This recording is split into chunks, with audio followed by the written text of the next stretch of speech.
ದೆಹಲಿಯಲ್ಲಿ ಸ್ಫೋಟ ಸ್ಥಳದಲ್ಲಿ ಅವಶೇಷಗಳ ಸಂಗ್ರಹವನ್ನು ಮಾಡಲಾಗ್ತಾ ಇದೆ.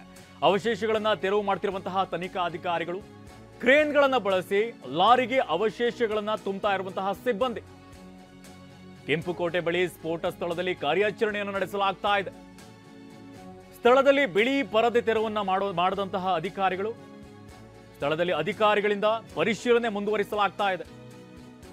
ನಿನ್ನೆ ಏನು ಬ್ಲಾಸ್ಟ್ ಸಂಭವಿಸಿತ್ತು, ಅಲ್ಲಿ ಸುತ್ತಲೂ ಕೂಡ ಬಿಳಿ ಪರದೆಯನ್ನು ಹಾಕಲಾಗಿದೆ. ಈಗ ತೆರವು ಕಾರ್ಯಾಚರಣೆಯನ್ನು ಮಾಡುವಂಥ ಕೆಲಸವನ್ನ ಅಧಿಕಾರಿಗಳು ಮಾಡ್ತಾ ಇದ್ದಾರೆ.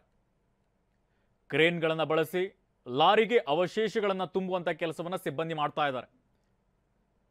ಅಲ್ಲಿ ಸ್ಫೋಟ ಸಂಭವಿಸಿತ್ತು, ಅಲ್ಲಿ ಪರಿಶೀಲನೆಯನ್ನು ನಡೆಸುವಂತಹ ಕೆಲಸವನ್ನು ಮಾಡ್ತಾ ಏನನ್ನ ಬಳಸಲಾಗಿದೆ, ಯಾವ ರೀತಿಯಾಗಿ ಸ್ಫೋಟ ಸಂಭವಿಸಿತ್ತು, ಇಂಚಿಂಚು ಅಲ್ಲಿ ಸಿಕ್ಕಿರುವಂತಹ ವಸ್ತುಗಳನ್ನು ಕಲೆ ಹಾಕುವಂಥ ಕೆಲಸವನ್ನು ಅಧಿಕಾರಿಗಳು ಮಾಡ್ತಾರೆ. ಈಗ ಕ್ರೇನ್ಗಳನ್ನು ಬಳಸಿ ಅವಶೇಷಗಳನ್ನು ಸಿಬ್ಬಂದಿ ತುಂಬುತ್ತಾ ಇದ್ದಾರೆ. ಕೆಂಪುಕೋಟೆ ಬಳಿ ಸ್ಫೋಟ ಸ್ಥಳದಲ್ಲಿ ಕಾರ್ಯಾಚರಣೆಯನ್ನು ನಡೆಸಲಾಗ್ತಾ ಇದೆ.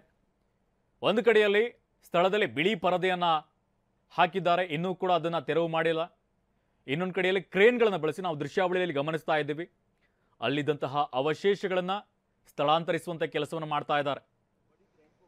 ಸಿಗ್ನಲ್ ಬಳಿ ಸ್ಫೋಟ ಸಂಭವಿಸಿತ್ತು, ಹಲವರು ಸಾವನ್ನಪ್ಪಿದ್ರು, ಅಮಾಯಕರ ಜೀವಹಾನಿಯಾಗಿತ್ತು. ಇದಕ್ಕೆ ಸಂಬಂಧಪಟ್ಟಂತೆ ಈಗಾಗಲೇ ಎನ್ಐಎ ಅಧಿಕಾರಿಗಳು ತನಿಖೆಯನ್ನು ನಡೆಸ್ತಾ ಇದ್ದಾರೆ. ಇಂಚಿಂಚು ಮಾಹಿತಿಯನ್ನು ಕಲೆ ಹಾಕುವಂತಹ ಕೆಲಸವನ್ನು ಮಾಡ್ತಾ ಇದ್ದಾರೆ. ಈ ಒಂದು ಪ್ರಕರಣದಲ್ಲಿ ಯಾರ್ಯಾರು ಭಾಗಿಯಾಗಿದ್ದಾರೆ, ಏನು ಕಾರು ಪತ್ತೆ ಆಗಿತ್ತು, ಆ ಕಾರ್ನಲ್ಲಿ ಬ್ಲಾಸ್ಟ್ ಸಂಭವಿಸಿತ್ತು, ಆ ಕಾರ್ ಮಾಲೀಕರು ಯಾರು, ಅದನ್ನ ಯಾರ್ಯಾರಿಗೆ ಕೊಡಲಾಗಿದೆ, ಅವರು ಎಲ್ಲೆಲ್ಲಿ ಸಂಚರಿಸಿದ್ದಾರೆ, ಕಂಪ್ಲೀಟ್ ಆಗಿ ಸುತ್ತಮುತ್ತ ಇರುವಂತಹ 2000ಕ್ಕೂ ಹೆಚ್ಚಿನ ಸಿಸಿಟಿವಿ ಫುಟೇಜ್ಗಳನ್ನ ಸಂಗ್ರಹಿಸಿ ತನಿಖೆಯನ್ನು ನಡೆಸಲಾಗ್ತಾ ಇದೆ. ಕಳೆದ 1 ತಿಂಗಳಿನಿಂದಲೂ ಕೂಡ ಎಷ್ಟೆಷ್ಟು ಫುಟೇಜ್ಗಳಿದೆ ಅದೆಲ್ಲವೂ ಕೂಡ ಒಂದು ವಿಚಾರಣೆಗೆ ಒಳಪಡಿಸುವಂಥ ಕೆಲಸವನ್ನು ಮಾಡ್ತಾ ಇದ್ದಾರೆ. ಪ್ರತಿಯೊಂದನ್ನು ಕೂಡ ಚೆಕ್ ಮಾಡುವಂಥ ಕೆಲಸವನ್ನು ಅಧಿಕಾರಿಗಳು ಮಾಡ್ತಾ ಇದ್ದಾರೆ. ಇದೇ ಸಂದರ್ಭದಲ್ಲಿ ಈಗ ಕೆಂಪುಕೋಟೆಯಲ್ಲಿ ಏನು ಕಾರ್ ಬ್ಲಾಸ್ಟ್ ಆಗಿತ್ತು, ಅಲ್ಲಿರುವಂತಹ ಅವಶೇಷಗಳನ್ನು ತೆರವುಗೊಳಿಸುವಂಥ ಕೆಲಸವನ್ನು ಅಧಿಕಾರಿಗಳು ಮಾಡ್ತಾ ಇದ್ದಾರೆ. ಸ್ಥಳದಲ್ಲಿ ಅಧಿಕಾರಿಗಳಿಂದ ಪರಿಶೀಲನೆ ಮುಂದುವರಿತಾ ಇದೆ. ದೊಡ್ಡ ಮಟ್ಟಕ್ಕೆ ನಿನ್ನೆ ಬ್ಲಾಸ್ಟ್ ಸಂಭವಿಸಿತ್ತು, ಜನರು ಕೂಡ ಆತಂಕಕ್ಕೆ ಒಳಗಾಗಿದ್ರು.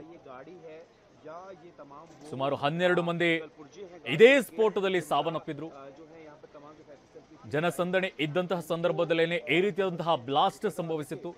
ಇದಕ್ಕೆ ಉಗ್ರರ ನಂಟಿದೆ ಅನ್ನುವಂತಹ ಅನುಮಾನಗಳು ಕೂಡ ಹುಟ್ಟುಕೊಂಡಿರುವಂಥದ್ದು. ಇದಕ್ಕೆ ಸಂಬಂಧಪಟ್ಟಂತೆ ಎನ್ಐಎ ಅಧಿಕಾರಿಗಳು ಒಂದು ಕಡೆಯಲ್ಲಿ ತನಿಖೆಯನ್ನು ನಡೆಸ್ತಾ ಇದ್ದಾರೆ, ಇನ್ನೊಂದು ಕಡೆಯಲ್ಲಿ ಏನು ಬ್ಲಾಸ್ಟ್ ಸಂಭವಿಸಿತ್ತು ಅದೇ ಸ್ಥಳದಲ್ಲೂ ಕೂಡ ಪರಿಶೀಲನೆಯನ್ನು ನಡೆಸುವಂತ ಕೆಲಸವನ್ನು ಮಾಡ್ತಾ ಇದ್ದಾರೆ.